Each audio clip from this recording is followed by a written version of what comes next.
ಶಿಡ್ಲಘಟ್ಟ ಪೌರಾಯುಕ್ತೆಗೆ ರಾಜೀವ್ ಗೌಡನಿಂದ ಬೆದರಿಕೆ ಪ್ರಕರಣಕ್ಕೆ ಸಂಬಂಧಪಟ್ಟ ಹಾಗೆ ಈಗ ಕಾಂಗ್ರೆಸ್ ಮುಖಂಡ ರಾಜೀವ್ ಗೌಡ ಪಕ್ಷದಿಂದ ಅಮಾನತು ಮಾಡಲಾಗಿದೆ.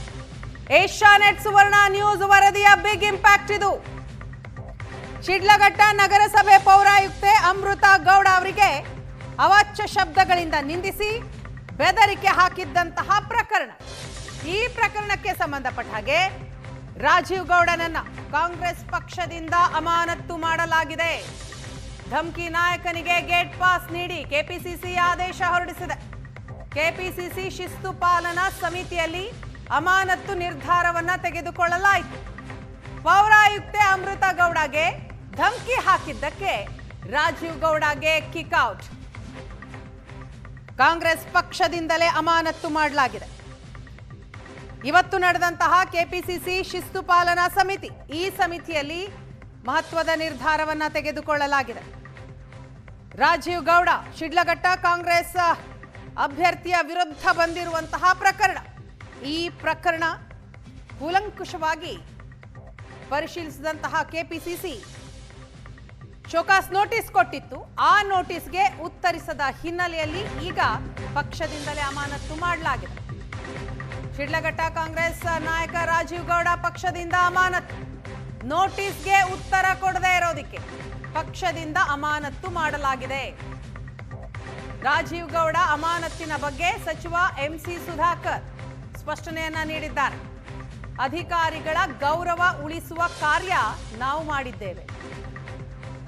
ತಲೆಮರೆಸಿಕೊಂಡಿದ್ದಾರೆ, ಅವರನ್ನ ಬಂಧಿಸುವ ಕೆಲಸ ಕೂಡ ಆಗ್ತಾ ಇದೆ. ರಾಜೀವ್ ಗೌಡ ಸಚಿವ ಮುನಿಯಪ್ಪ ಅವರಿಗೆ ಆತ್ಮೀಯ ಇರಬಹುದು, ಆದರೆ ಅವರು ಮಾಡದಂತಹ ಕೆಲಸಕ್ಕೆ ಈಗ ಪಕ್ಷ ಕ್ರಮ ತೆಗೆದುಕೊಂಡಿದೆ ಅಂತ ಹೇಳ್ತಾರೆ. 12ನೇ ತಾರೀಕು ಸಂಜೆ ನಡೆದಂಥ ಒಂದು ದೂರವಾಣಿ ಸಂಭಾಷಣೆಯ ಕಾರಣದಿಂದ ಅಧಿಕಾರಿಗಳಲ್ಲಿ ಏನು ಒಂದು ರೀತಿಯಾದಂಥ ಭಯದ ವಾತಾವರಣ ಸೃಷ್ಟಿಯಾಗಿತ್ತು. ಅದನ್ನು ನಿವಾರಣೆ ಮಾಡುವಂಥದ್ದಕ್ಕೆ, ಅವರಿಗೆ ನೈತಿಕ ಸ್ಥೈರ್ಯವನ್ನು ಕೊಡುವಂಥದ್ದಕ್ಕೆ ನಾವು ನಮ್ಮ ಗಮನಕ್ಕೆ ಬಂದ ಕೂಡಲೇ ಅದು ಯಾರೇ ಆಗಿರಲಿ, ನಮ್ಮ ಪಕ್ಷದವರಾಗಿರಲಿ ಬೇರೆಯವರಾಗಿರಲಿ, ಕಠಿಣವಾದಂಥ ಕ್ರಮ ತೆಗೆದುಕೊಳ್ತೀವಿ ಅಂತಕ್ಕಂಥ ಮಾತನ್ನು ಹೇಳಿದ್ವಿ. ಅದೇ ರೀತಿ ನಾವು ಅವರು ದೂರು ಕೊಟ್ಟ ತಕ್ಷಣ ನಾವು ಅವರ ಮೇಲೆ FIR ದಾಖಲು ಮಾಡಿ ಅವರನ್ನು ಬಂಧಿಸುವಂಥ ಒಂದು ಪ್ರಯತ್ನ ನಡೀತಾ ಇತ್ತು. ಪಕ್ಷ ಕೂಡ ಶಿಡ್ಲಘಟ್ಟ ಪೌರಾಯುಕ್ತೆಗೆ ರಾಜೀವ್ ಗೌಡನಿಂದ ಬೆದರಿಕೆ ಪ್ರಕರಣಕ್ಕೆ ಸಂಬಂಧಪಟ್ಟ ಹಾಗೆ ರಾಜೀವ್ ಗೌಡ ಬಂಧಿಸೋದಿಕ್ಕೆ ಪೊಲೀಸರು ಇನ್ನೂ ಕೂಡ ಮೀನಾಮೇಷ ಎಣಿಸ್ತಾ ಇದ್ದಾರೆ. ಪ್ರಕರಣ ಬಯಲಾಗಿ 11 ದಿನ ಆಗಿದೆ, ಆದರೂ ಇಲ್ಲಿಯವರೆಗೂ ರಾಜೀವ್ ಗೌಡ ಬಂಧನ ಇಲ್ಲ. ಯಾಕೆ? ಅರೆಸ್ಟ್ ಮಾಡದಂತೆ ಪೊಲೀಸರ ಮೇಲೆ ಏನಾದರೂ ಒತ್ತಡ ಹಾಕಲಾಗ್ತಾ ಇದೆಯಾ? ರಾಜೀವ್ ಗೌಡನ ಬಂಧಿಸದಂತೆ ಪೊಲೀಸರ ಮೇಲೆ ಯಾರಾದರೂ ಒತ್ತಡವನ್ನ ಹಾಕಿದ್ದಾರ? ಕೋರ್ಟ್ನಿಂದ ಬೇಲ್ ಪಡೆಯಲಿ ಅಂತ ಸುಮ್ಮನೆ ಬಿಟ್ಟಿದ್ದಾರ? ಸಂಶಯಗಳು ಕಾಡ್ತಾ ಇದೆ.